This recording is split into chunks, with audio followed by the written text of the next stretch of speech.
My name is Austin Williamson, I'm the Chair of Home Counties North East Region. This CPD event is being presented by Steve Shackleton of Fagerhult Lighting. The subject matter is lighting controls, a time for unprecedented change. It is a CPD event, so providing you've all registered, which I'm sure you have, you should be getting a CPD certificate over the next few days from CIBSE. If possible, we'll be taking questions at the end of Steve's presentation. We'll try and collate them and go through them at the end, as I said. But on that point, without further ado, I'll hand you over to Steve for the presentation. Thank you.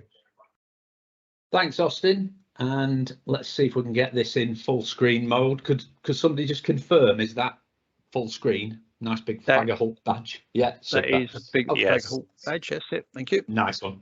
Okay. Well, yeah, thanks everybody for attending this seminar about controls and a time of unprecedented change and I think opportunity. And to start with, I think it's fair to say that the lighting industry has been through a transformation in recent years as we've replaced conventional light sources with LED. And I suppose just as the dust is beginning to settle after what was pretty much a whirlwind period of technological change, you could be forgiven for thinking that the industry now has a bit of time to draw breath. But I think that as we emerge from the other side of that LED revolution, it seems that from a different perspective, a lighting controls perspective, we're entering another period of revolution in lighting. And I think as the world becomes more and more connected, it might be even bigger than that first LED revolution.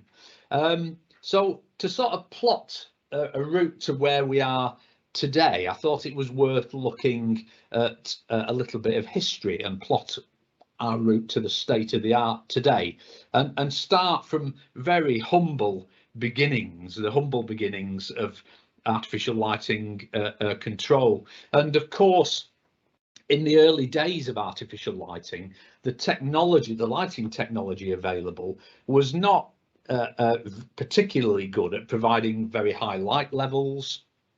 And hence many buildings had very large windows, sometimes lots of roof lights to bring in essential daylight. And it's interesting to note in this early picture here that this office is fully occupied. People are crammed in there, aren't they? And the lighting control, the lighting is fully controlled, i.e. it's switched off because they're simply relying on the available daylight. A bit later, the earliest form of lighting control was, of course, simple on-off switching. And as time went by, we got developments in various types of lighting. And in task lighting, that would allow, as we see in the top left here, to some of the most senior members of staff in the banking profession, typically, to perhaps even have their own individually addressable desk luminaire, as we see there. And then later still, starting in the 1960s, some of the most cutting edge installations could have had combinations of switching and dimming, because those times saw the introduction of the world's first compact and efficient solid state lighting dimmer. That was in 1959. Really radical installations might also have employed an element of automation in the form of time switches, as we see bottom right. And then the mid-1970s, well, that saw the growing introduction of fluorescent dimming via quite large rack dimmers that we see on the right here, and those varied the current to wire wound dimming ballasts. And at that time, I remember quite well, we had a brief dalliance with luminaire integrated pull switches in offices, and some of those had built-in time delays that required regular resetting by occupants, who would have been required to leave their desks grab hold of the pull cord to keep the lights on. Imagine that. Your light was timing out constantly and you had to go and reset it by pulling the pull switch. I remember it vividly. In parallel, we had evolving detector technology, initially aimed at serving the security industry more than lighting, and that subsequently led to developments of PIR detectors. And it was a German engineer, Marcel Zublin, who recognised the technical and commercial potential for replacing wall switches. And I think it's fair to say that the lighting controls market grew markedly throughout the 1970s, and that was largely due to the frequent energy crises of the time and, of course, rising costs, and we're back there again at the moment. And then in the late 1970s, we saw the introduction of the first electronic ballasts, and that was relatively quickly followed by dimmable versions controlled via existing designs of mains dimmer racks. And whilst the 1980s were characterised by growing early adoption of this sort of new electronic technology, refinements to existing technology such as switch start chokes with lower losses and combined with electronic starters, as we see on the right hand side here, those continued to be popular solutions. So we didn't all immediately migrate to fully electronic ballasts. More latterly, the first digitally dimmable electronic ballasts, well, they arrived in the early 1990s, but it wasn't until the late 90s that the 0 to 10 volt analog control protocol was actually codified, and that was closely followed by DALI. And these protocols allowed the development of simple, low-cost presence and daylight detectors, and they became very widely available and widely used. And again, the lighting controls industry was growing quite rapidly. And then I suppose it's an oversimplification, but UK office lighting controls were largely from the early 2000s dominated by systems based on lighting control modules, LCMs. These were distributed typically in the ceiling void, and they acted as wiring junction boxes and also controls hubs into which luminaires and presence sensors and daylight detectors were all plugged, and that formed this power and communication network for the lighting. And systems like that persisted for many years, arguably as a result of familiarity, ease of installation, and I suppose partly to do with low cost rather than some of the sort of technical attributes which tended to remain the same for quite a significant period of time.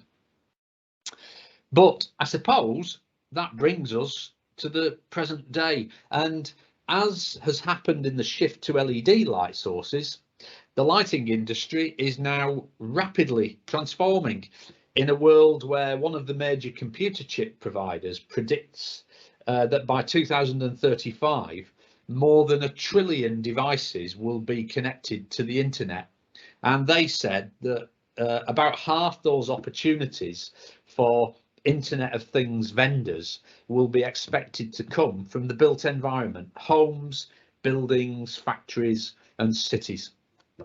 So in the present day, to broadly understand how lighting might become connected and what advantages that may bring, I think it's worth spending a few moments discussing some of the relevant themes and how they might relate to lighting. So if we start off with the Internet of Things, that can be described as the combination of physical and digital components that are connected, that's the key word, to create new products and services. And of course, this is far bigger than just lighting, but it does seem that lighting has the potential to be a key part of this brave new world, as I think will hopefully become clear as we go through this presentation.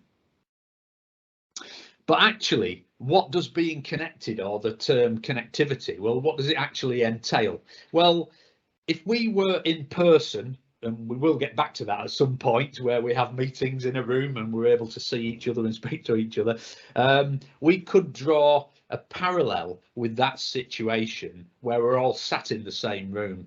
To become connected, in that room, we would all need to be using the same network protocol, which in that case would be probably verbal communication. And if I was there, I'd try and get ideas across in the presentation, and then you could comment, you could ask questions or suggest ideas. And that's the basis of us being connected. But of course, there are many ways to become connected beyond face-to-face verbal communication, as we're doing here. Tin cans with string, 2 walkie-talkies set to the same channel, Wi-Fi, Bluetooth or Zigbee are all examples of network protocols which allow messages to be sent and received between devices or people. If we were in the same room, in that case, verbal communication would just seem a bit easier than using lots of cans and string. And in the world of IoT, there are lots of different network protocol technologies for both wireless, wired or stringed communication, and they can have very different characteristics dependent on the use case. They can have different capabilities for sending and receiving different size messages over different distances and requiring different amounts of energy to work.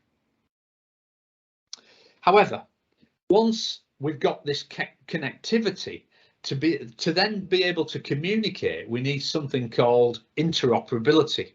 And if we were in that room, we would be connected by verbal communication. But of course, we're all different people, and that wouldn't necessarily mean that we would be interoperable, because you might only speak English and I might only speak French, for example. To be interoperable, we all need to use the same API, application programming interface, which in our case here, I think is English. Now, different manufacturers' devices have to use the same API to be able to understand each other. And interoperability is when devices, regardless of whether they've met before or where they're located, can communicate and actually add value. Now, of course, manufacturers can choose what API they like, I suppose, and they can choose to use open APIs, effectively using an existing language like English or French as a comparison that's free for everyone, or alternatively, they could create their own proprietary API which becomes specific to that manufacturer. And that would mean that only their product range could communicate with each other, unless, of course, for example, they go out and license others to use that API.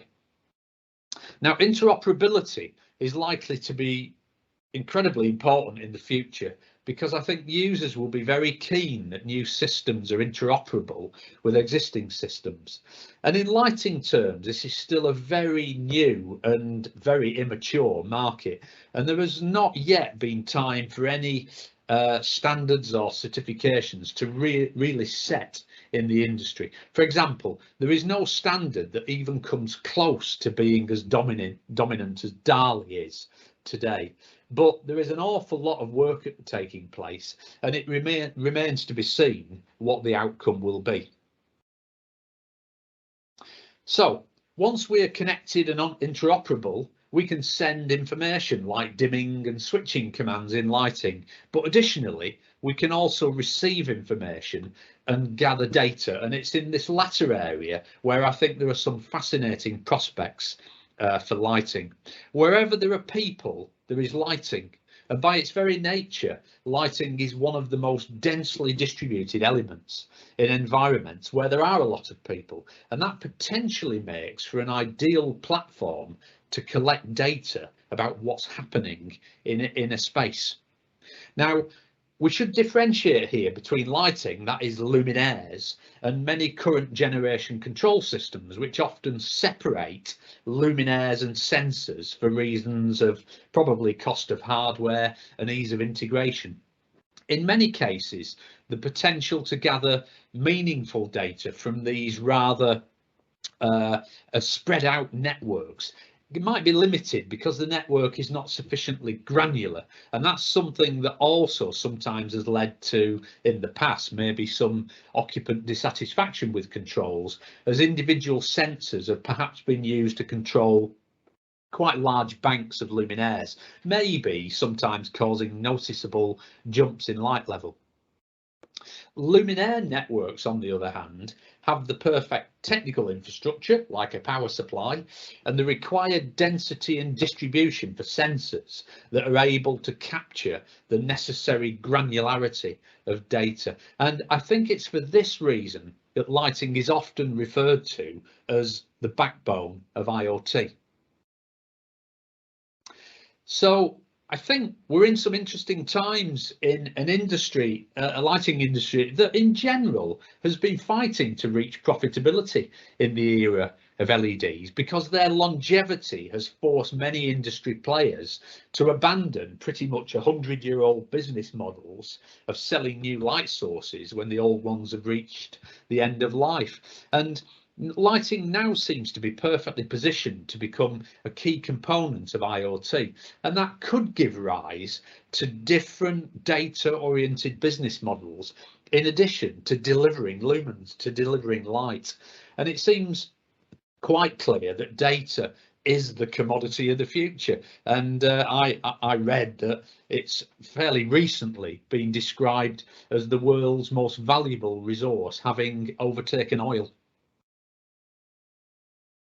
So, as I mentioned, some exciting times in lighting, but let's look at what this data might be used for under our second section, which is called intelligence. Now, we currently have the potential to collect data from lighting systems, and that data mainly about things like light levels, occupancy and energy consumption. But until now, we've probably not done much with that information beyond using it for immediate control requirements.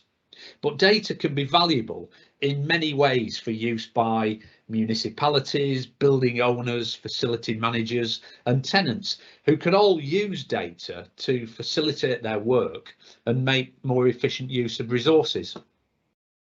For municipalities, for example, the concept of smart cities, where lighting becomes part of the IT infrastructure, will naturally require a wide range of different types of sensors to monitor different parameters, giving access to information, for example, on the whereabouts of maybe free parking spaces, or the occurrence of congestion, or even the incidence of crime. And these are just some of the use cases that are evolving. In buildings, one of the most exciting developments could be data acquired related to user occupancy. A fine mesh of sensors positioned probably in every luminaire would give access to real-time information on space usage, and that could drive decisions, simple decisions like where to place coffee machines or where to clean more. And over time, I think highly granular data could be used to help drive up the efficient use of space and drive down the cost of space for employers, and to optimise the amount of space required as working patterns change.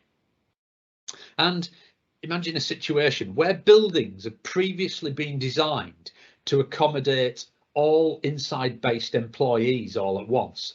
Better data could give better utilisation of office space, given that seldom is everybody present, and that could in turn help drive a major step change in office lighting energy use, because of course there is no more energy efficient lighting than one that's never been manufactured, shipped and installed, because the office space requirement was reduced to reflect real space usage. I think data will allow the square meterage of office space to be optimised with no padding and no excess energy consuming luminaires for the actual use of space, rather than calculated for a given number of employees. And once we have a network of sensors, once we've established that, we get things like opportunities for indoor navigation. They become a reality, and the possibilities are endless, helping people to find a product in a retail setting or supplying targeted advertising to their smart devices. It makes me shudder, that one, but anyway. In warehouses or factories, providing real-time way guidance for safety and efficiency, allowing easier access and understanding of airports, universities, hospitals and museums, especially for those with disabilities.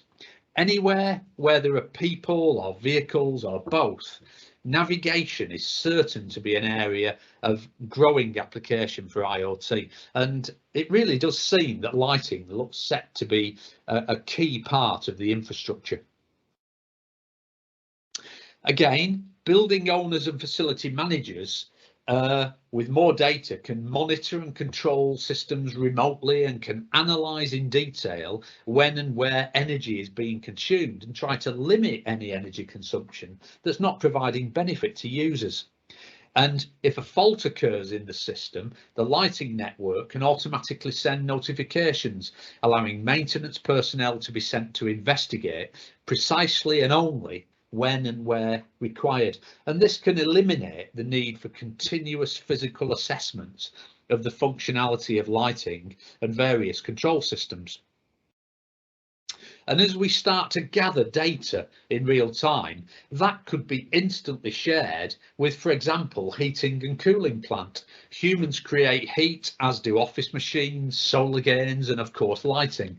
So this instant data sharing could help to pre-prime heating and cooling, to smooth out variations and allow plant load to be reduced at the earliest possible opportunity. And an area I'm particularly excited about from a direct human perspective, we know that lighting affects us in many biological ways. Sunshine on the skin can cause ultraviolet erythema or sunburn, but the same sunlight can unlock an essential compound in the body, vitamin D. And light therapy is used to treat premature infants with excess bilirubin in the blood, and there's evidence that light exposure can help alleviate effects of seasonal affective disorder. So imagine the lighting of the future that knows the dosage of light we've had in a day, and then maybe even suggests that we go out at lunchtime because we've not quite had enough light for the benefit of our health. I think data might also help us understand the world around us better. Lighting has long been controlled by photocell systems, such as sensors on streetlights, but research shows that the sensors on the right here, these look-down photocells that are commonly used in buildings, can suffer from quite a large disconnect between the light readings at ceiling level and those experienced in the space below. One study suggested that there's a typical 30% under measurement, and proposed that by far the best place for light sensors in offices is actually on the desks. But that's something that seems unlikely to happen for practical reasons. People would probably use them to put the coffee cups on, but there you go. And we also know, however, that the most commonly used measure of daylight in interiors, daylight factor, is also widely regarded as having many limitations. So perhaps data can help improve both of these scenarios. It's surely not beyond the realms of imagination to see the potential of huge amounts of daylight data being gathered by all these sensors in many buildings in real time and in real spaces, and that data could be added to other information and refined closer and closer to the ideal until our preferred ceiling mounted lighting sensors read more accurately, and it could perhaps lead to more accurate and more useful daylight prediction systems in the future. So I think there are lots of opportunities with connected lighting, but also, as always, there's bound to be some challenges, not least of which is security and privacy. I think current lighting control systems are often not hackable in the same way IT systems are, or can be, and the ability for an intruder to simply control lights is perhaps not seen as especially valuable. However, as we gather more and more data and become more and more connected, the security of our lighted networks and the privacy of the data that's collected will become paramount. So again, it's a big area of work at the moment. So let's now look at another subject that's fundamentally affected by lighting controls, and that's the lighting energy use and the efficiency of lighting. And of course, it's an especially important subject at the moment. And the latest UK Building Energy Efficiency Survey, this was published by the Government Department for Business, Energy and Industrial Strategy, stated that lighting is the largest electrical energy consumer in non-domestic buildings in England and Wales, consuming about 21,000 gigawatt hours a year, or about 25% of the total. And I think this slide shows that there is clear evidence that suggests that there's major opportunities to save even more energy in lighting. Take this example from the commercial sector of how expectations have changed, driven by real advancements in lighting technology, chiefly the shift from conventional sources to LED. In about the year 2000, the bar graphs on the left here, the UK government's Action Energy initiative excuse me, stated that office lighting best practice energy performance would have been about 12 watts per metre squared at normal office light levels, but with typical practice at the time being in the range 15 to 20 watts per metre squared. Today, more represented with the bar graph on the right, although it says 2018 and it's getting better all the time, a typical office lighting solution delivering the correct light levels and consuming anything above, say, 4 watts per metre squared would perhaps be considered an also ran, and that's an extraordinary 75% reduction in energy consumption brought about by new technology and new ways of using light, and that amply illustrates the potential. And I think we've got more to follow as LED technology gets better and better moving into the future.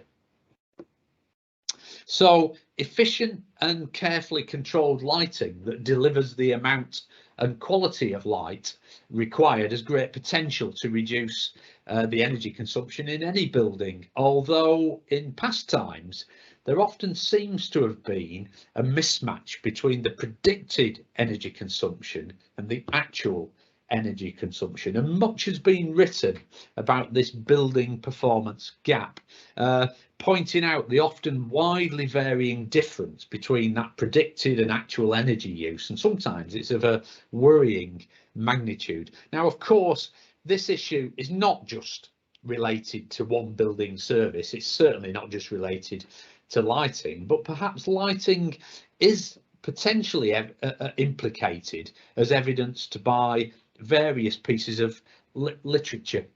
For example, I've already mentioned this, but there is strong evidence that we don't like being dictated to in terms of our workspaces, and I guess many of us will know of situations, hopefully in the past, where lighting sensors have been deliberately taped over, automatic controls have been perhaps sabotaged, and maybe even in the past a couple of tubes have been twisted out of their lamp holders to control what that particular user might have considered to be excessive illuminance. Presence detectors have been widely used in lighting control since the 1980s, but as stated in a piece of research dating back to 2011, although automatic controls in the form of occupancy or motion sensors can reduce energy consumption, they're not always effective in terms of end user response, and studies have indicated that people don't like unexpected switching or poorly positioned sensors on too coarse a grid that switch off large banks of luminaires. But when carefully applied and used, Presence detectors certainly give us the opportunity to slash energy consumption by capitalising today, especially on the unique attributes of LEDs compared to light sources from yesteryear. The ability that LEDs have to provide almost instant 100% light output and to be switched as often as we like with no loss, indeed probably an increase in expected life. In appropriate circumstances, with careful safeguards built in, those conventional 10 or 20 minute PIR timeout settings, well, they could be slashed to approaching zero, 30 seconds, 40 seconds, a minute, whatever. And that can minimise the on time of our lighting and consequently minimise the energy consumption with no loss of life that we would have suffered with conventional light sources. On another subject, it's critical that controls today are accessible and user friendly. Otherwise, research shows that occupiers may rail against them. That brushed aluminium switch plate that we've all seen in the hotel meeting room, with probably a column of unlabelled, incomprehensible buttons that's grated many of us up and down the country, those have arguably contributed to the call for better, more accessible user interfaces. But I think now such legacy interfaces have largely been overtaken by technology from other sectors. Nearly everyone has got a smartphone and they're not afraid to use it. And in many cases, maybe we could do away with those sort of manual controls, as an individual's personal profile might even be able to be automatically set when they enter an area or sit at a desk or similar. But perhaps the biggest area of opportunity in lighting and indeed building efficiency is, as I've mentioned before, making better use of the space available, or indeed not using some space at all. Heat mapping of user occupancy, for example, could be used to help drive up the efficient use of space, to drive down the cost of space and to optimise the amount of space required as working pattern space. And I think the resulting better utilisation of office space could give us that step change in efficient lighting energy use, because there is no more energy efficient light fitting than one that's never been installed, because data shows that we don't need it. So, how am I doing for time? Okay, reasonably on time, I hope. So this brings us to our final section, and honestly, in my mind, the most important section. It's about lighting quality and the potential benefits that controls can bring. And we don't build buildings to save energy. If we want to save energy and resources, then it's probably best not to build in the first place. I think most of the time, in the vast majority of cases, we build buildings to house people and to hopefully make those people as comfortable and productive as possible. And in an ever more competitive world, buildings have the potential to drive business success by positively influencing the health, well-being, creativity and effectiveness of human capital, and as shown, the potential payback in terms of business operating costs massively outstrips any other factor. In Europe, it's thought that staff costs constitute around 90% of the operating costs for example, a typical office. And this is an area where the workplace, and more specifically the lighting and how it's controlled, can pay dividends. And the performance of the human visual system, well, it varies between individuals and it diminishes with age. Our codes of practice often give recommended illuminance levels for various tasks and applications, but of course some individuals will accept and be happier with less, while others may be even quite severely visually compromised at the recommended light levels. Older eyes, like mine, are simply not as efficient as younger eyes, and the UK has now reached a point where there are more people over state pension age than children, and by actually 2020 gone, the Office for National Statistics predicted that people over 50 would comprise almost a third of the working age population and almost half the adult population. So in lighting, there is no normal, there is no one size fits all. And the next challenge for the new generation of lighting, connected lighting control, is to open up a world of individualization. And in order to get the maximum benefits from lighting, individualization of settings, I think, is key, because there's very strong evidence that we don't like being dictated to, as I mentioned earlier, in terms of our workplaces. We have groundbreaking research from 2009, and then earlier 1993, and then more in 2006, that all showed the desire for lighting control. And those studies all showed a series of benefits ranging from better comfort, reduced symptom reports, all the way through to improved environmental satisfaction. Now, individualization is not just about light levels. That's what I've mentioned up to now, but it's also potentially about being able to change the wider character of lighting, from the colour temperature to the directional quality. And it's about how it makes an individual feel at a particular point in time. And as we move back into our workplaces post-pandemic, I think working practices have changed. Our office has been refitted, and we now work on a hybrid model, 3 days in the office, 2 days away from the office. So, and we don't have a fixed seating position, so it could be considered to be essential to have an individual light climate control system at every desk, because more and more in the modern workplace, there could be somebody new sat at the same desk every day.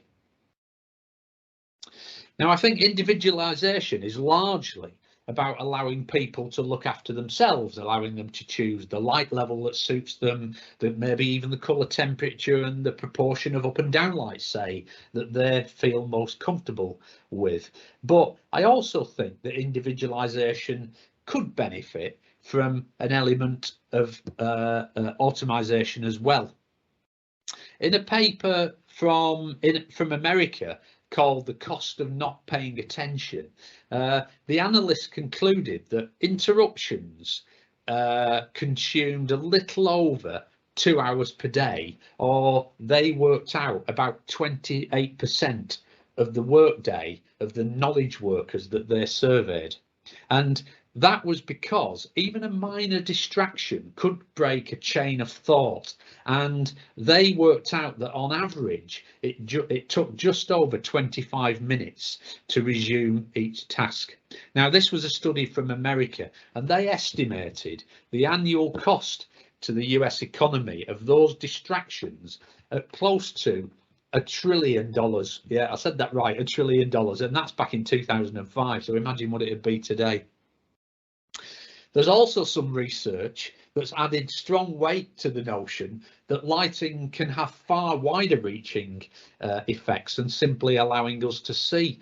The islands of light research is pictured on the right here, and to cut a long story short, this was a study from a school setting where the classrooms were equipped with lighting that could be changed from completely overhead to more task-oriented lighting. And one of the side benefits that the researchers found was that if they changed the lighting from overhead to task-orientated, noise levels in the classrooms reduced, and the children were shown to be able to concentrate on tasks more easily. Imagine the office of the future where we have a similar lighting control system. It's an open plan situation that many of us will have seen and heard, and the noise levels reach a crescendo, and there are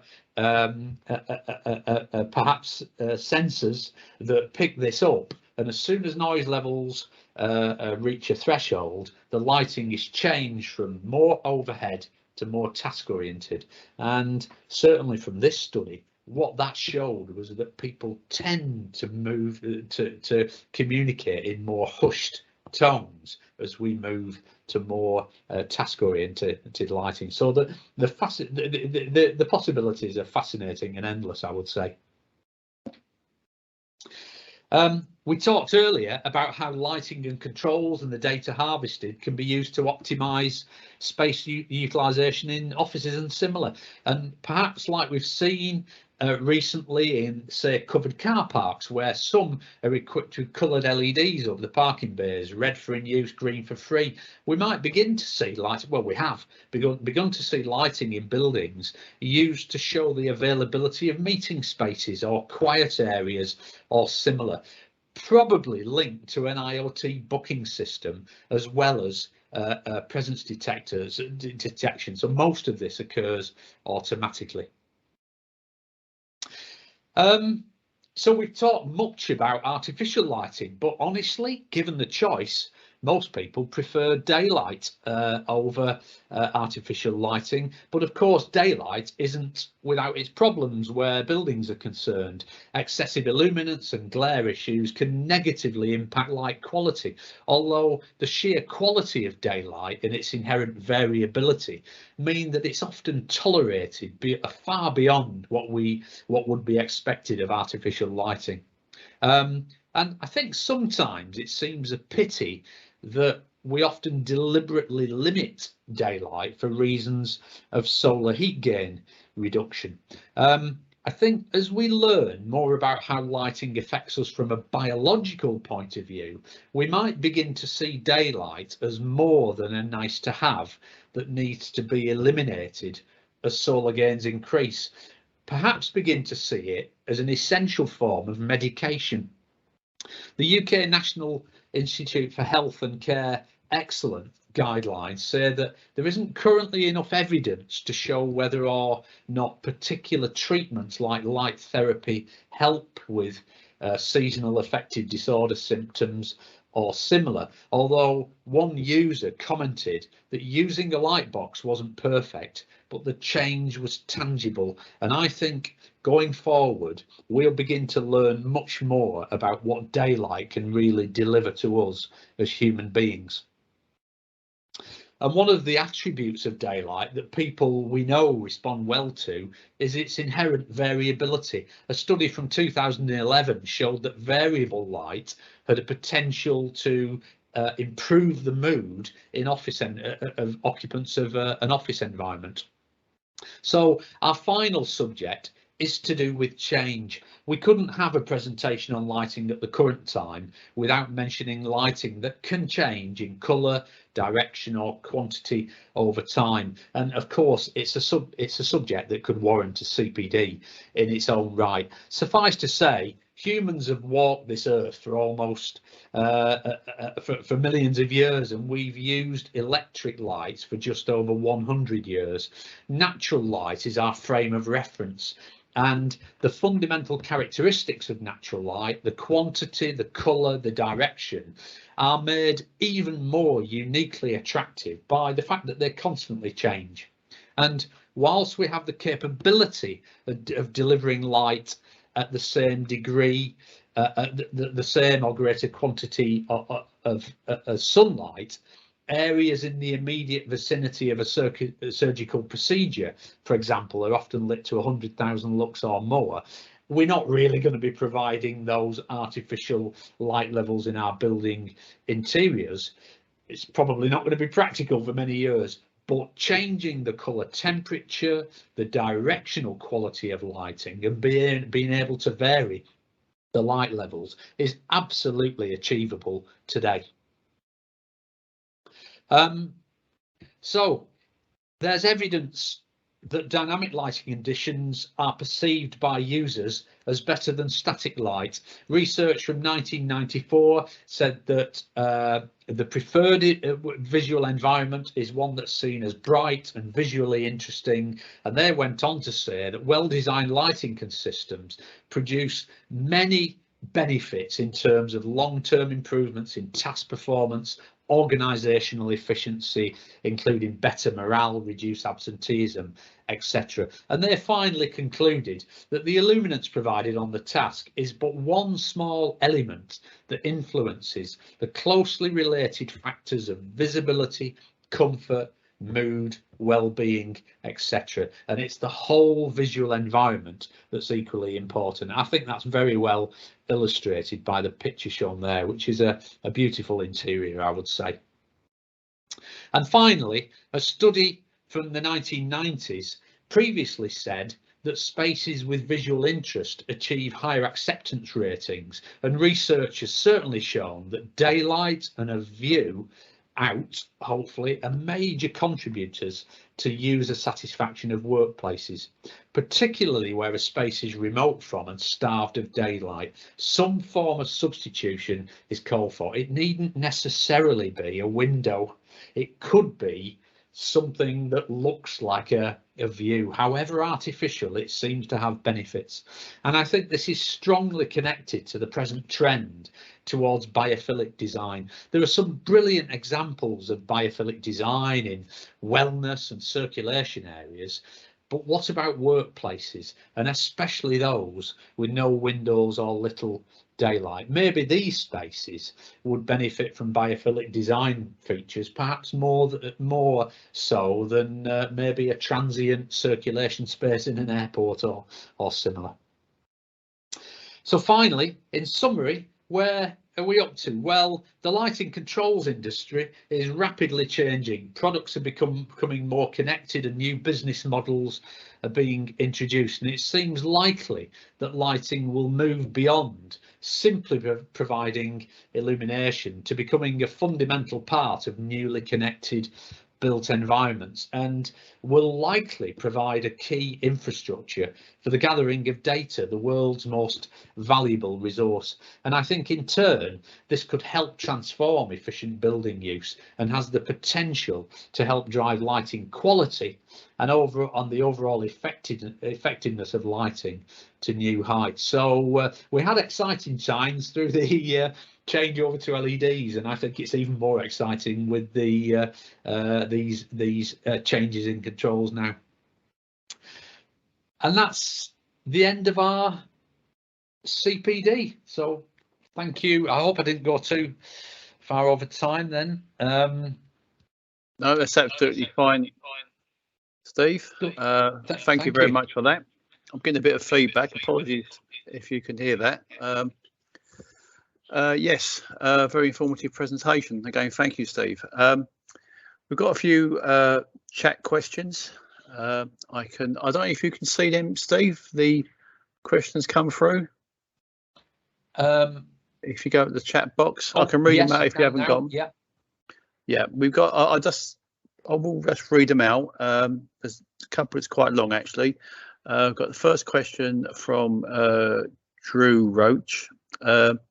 Your reference to space utilisation is interesting, and I agree with it, and will aid reduction in energy consumption, embodied carbon, etc. However, I'm not sure how this is comparable in speculative developments, i.e. the majority of office projects in the UK. Do you have any further thoughts, advice on this? I do understand that question. Yeah, and it's a tricky area. I suppose what it might bring into question, controversially, I suppose. Yep. Are speculative developments the way forward? Do we develop office buildings in the right way? Are Cat A, Cat B fit outs the right thing to do? There's sort of lots of discussion points there. I suppose how it could help us, or let's say how it could help a prospective tenant, is in the past, without data, they might have taken a full floor or 2 floors, say, whereas going forward with data and knowing how their space is or was their previous space was utilised, they might only take 1 floor, and therefore that building, that same size building, will effectively house more companies of the same size. Does that make any sense? It's sort of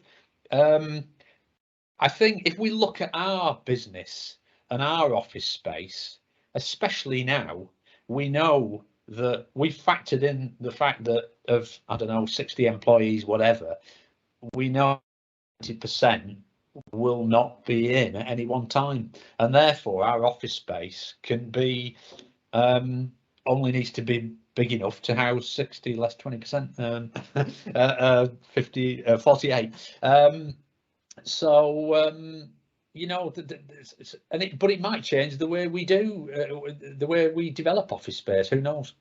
That's a rubbish answer, I've got to say, but it might cause change. I do have a tendency to agree with that, Steve. I think it will cause some change, particularly in the specification of the Cat A and Cat B fit outs, because inevitably you have the sort of standard Cat A fit out, that someone come and completely change it. So you could argue, do we need to go to fitting out that level in the first place, obviously subject to complying with all the various legislation and regulations for emergency escape lighting? But it is an interesting point, and it's how we specify and design those spaces in the future. So you know, there's always going to be speculative developments, but it's, you know, it may need to be controlled more, if that makes sense. Yeah, absolutely. And we are sort of thinking along the lines of perhaps layered lighting, so that maybe if Cat A persists, there is a real sort of base level. I don't know if anybody recall the Arc in Hammersmith. When that was first built, I was sort of involved a little bit in that project, and if I remember rightly, that wasn't fitted out.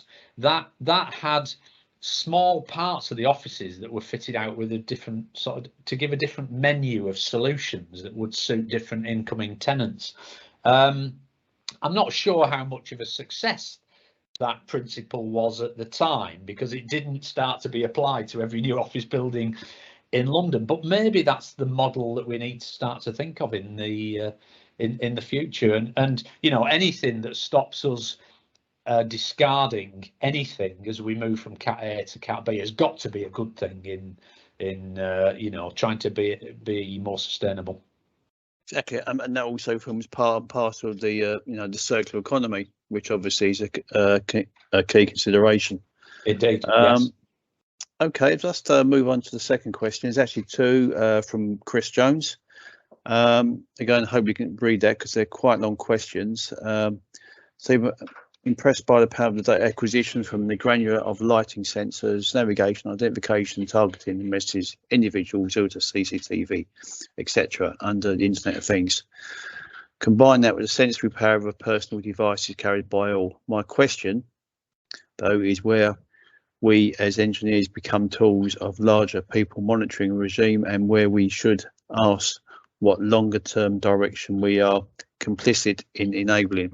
Yeah, interesting question. I think I do know what direction I'm not that's sure going I've got an answer. You might have sensed my attitude when it was when I mentioned about the targeted advertising in retail, but I've sort of switched my phone off. But anyway, yeah, you know, it's an interesting, very interesting question. It's an interesting area. One of the fundamental questions is who owns the data. You know, if you gather data on occupancy and heat mapping and similar, who owns that? You know, is it owned by the supplier of the sensors and the control system, or is it owned by the purchaser? And you know, I don't think there's any black and white answers at the moment, but it's something we do need to answer. At the moment, our systems, in theory, I suppose, might be capable of knowing when an individual person, the whereabouts of that person in a particular space, but that's not something that we do or can measure or actually record at the moment. But of course, it can be done.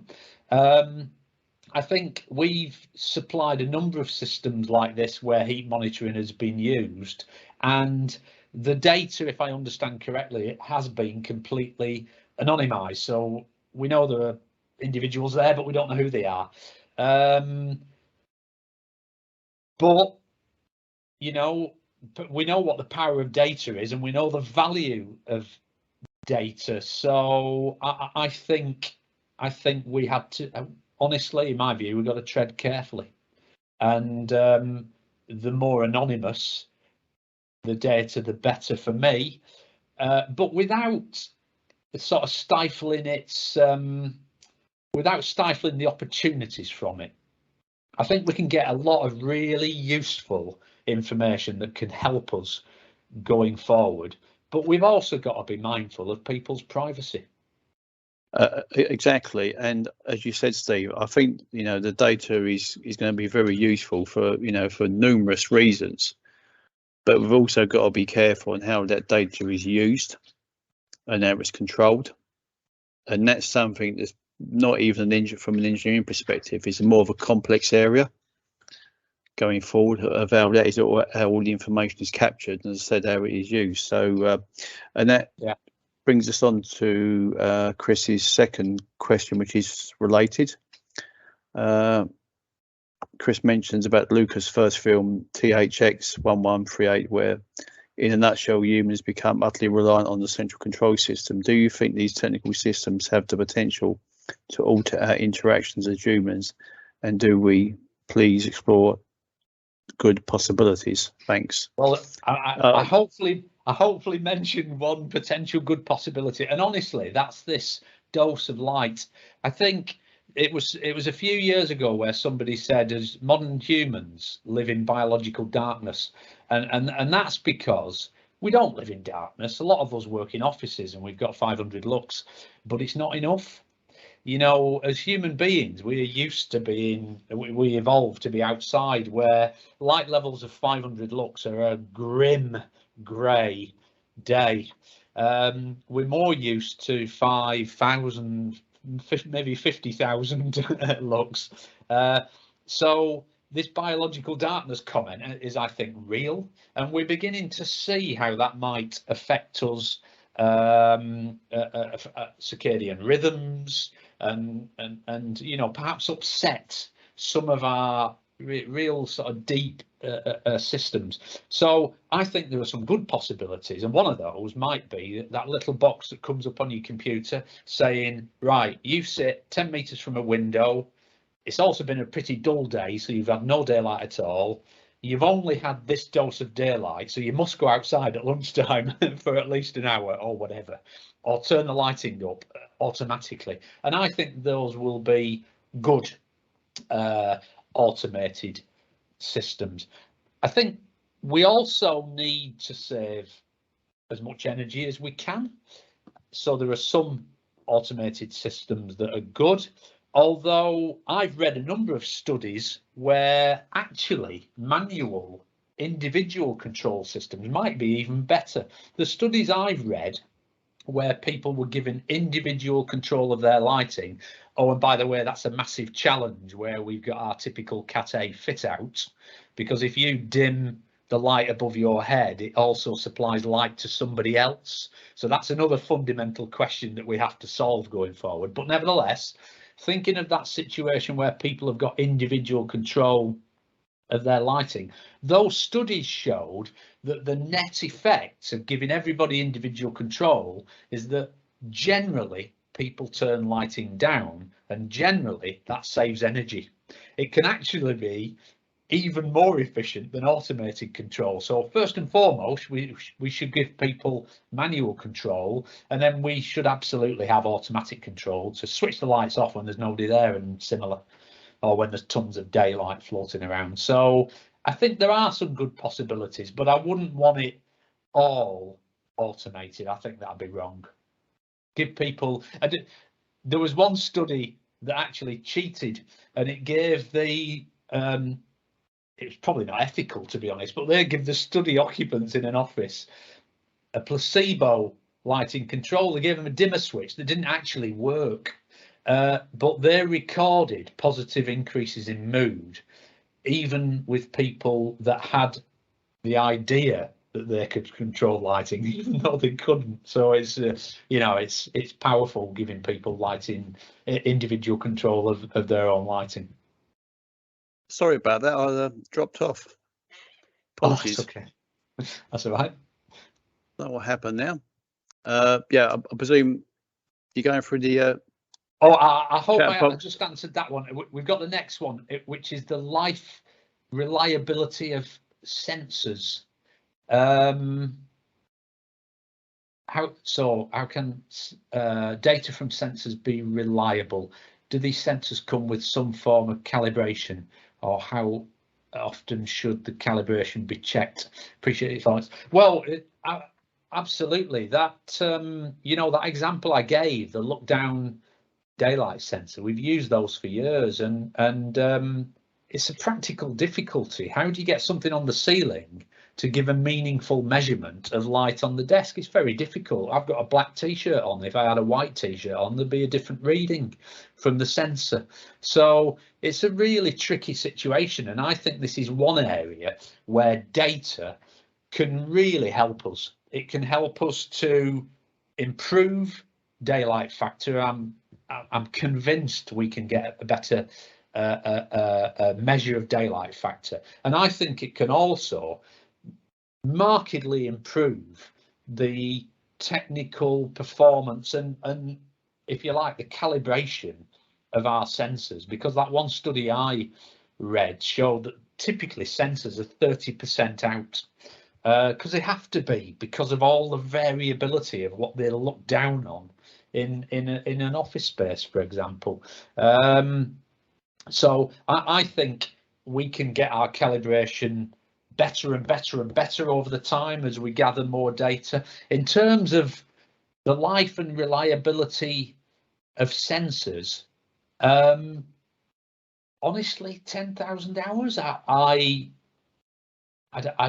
don't know about that. We talk about electronics. I can only talk for us, but we talk about the electronics in our systems, and that would include sensors of sort of upwards of 50,000 hours. So I'm not sure where that 10,000 hours come from. That's 24 hours a day operation. That's about 15 months, which doesn't sound right to me at all. So I'm not sure where that number comes from, to be honest, but I would have thought we should expect longer lifetime for our sensors than that.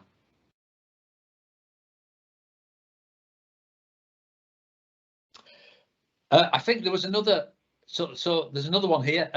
Thank you for your presentation. What is the name of the stool? Blimey, you mentioned regarding overhead to task-oriented lighting in classrooms.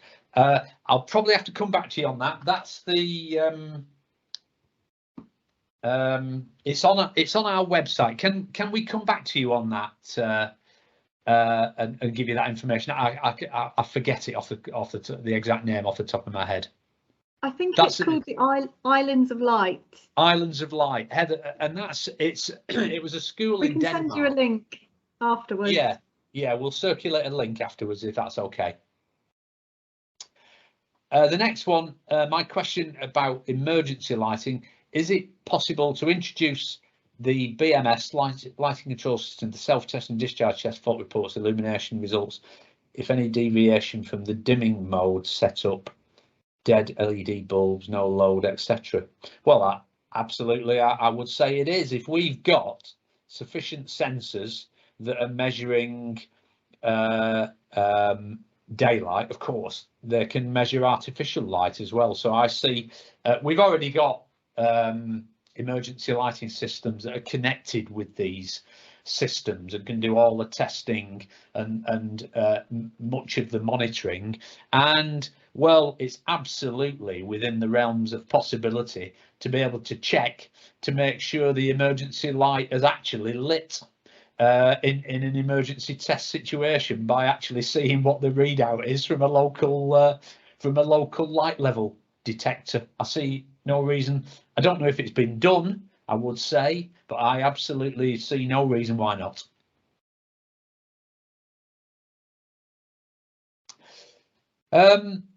Next one. Oh, thanks, Chris. Concerns of mine well addressed. If we can stay as the gatekeeper, I agree. I don't, we all want privacy, don't we? And Great presentation, and thanks for answering all the questions. Honestly, I try to be honest. Thank you. Those seem to be all the questions.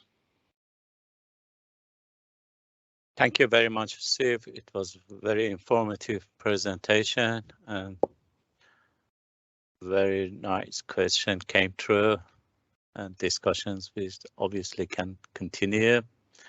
So we can wrap up this CPD at this stage.